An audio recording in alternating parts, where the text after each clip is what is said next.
I'm Pierre Wunsch, Governor of the National Bank of Belgium. Today, during the Delta series, I talked about Eurosclerosis 2.0, which is a reference to Eurosclerosis after the oil shock, when Europe was lagging behind the US, especially in innovation.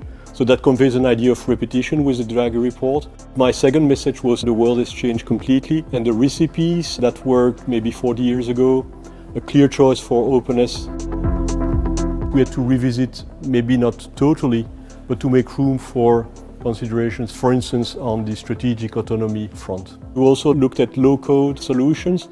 Now, of course, I'm not going to do that myself, but knowing that it exists and that we need to integrate that in our strategy is essential. You basically have a tension between resilience on one side and cost of optimization on the other. We see that some firms, Volkswagen is going to have to stop some production units because they are lacking one small component. When you know you depend very much on one or two suppliers, you may want to have some storage or diversify your suppliers in order not to have to stop production for a small component of your cost. It's actually not new, lagging behind the US on the innovation front. I tend to think that it's really because of deep choices that we make in Europe, deep preferences. We don't like disruption. We put more focus on redistribution. We have more rigid labor markets. At the same time, we have a high level of education in our economies.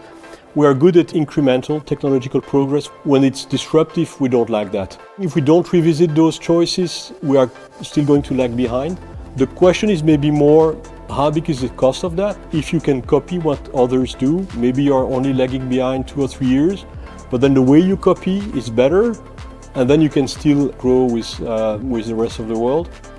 More and more, I think you need, as a manager, you have to be a coach, you have to know what you're talking about in your specialized industry. But beyond that, I think if you don't have a broad understanding of the ICT trends, what can be done with AI, what the risks are related to AI, then you probably are not going to be able to have the right discussions.